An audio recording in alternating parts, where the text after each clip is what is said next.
So we've covered the antecedent proactive strategies. We've talked about the replacement behavior and getting them to say that. And then, so what happens now if an inappropriate behavior still occurs? So we say, like you started your day, you're like, I used a visual schedule, I did this, I did that, and the tantrum still happened. Now what? First, I'm going to ask that you kind of reframe how you might think about, or what you might think or feel about inappropriate behavior occurring. It might feel, upsetting, or it might make you feel anxious that the behavior still occurred, like, oh, I did something wrong. Where did I go wrong? Or I'm never going to get this. And instead, I want you to think about behavior time as learning time.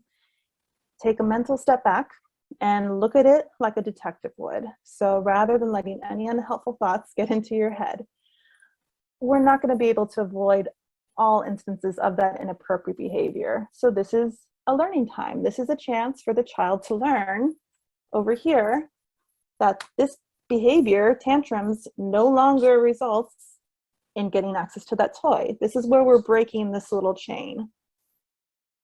It's also a chance for us to re-examine if there was something else that the child needed to be successful in that interaction. Could we have prompted the replacement behavior sooner? Was there another trigger that we just weren't prepared for that now we can think about for next time?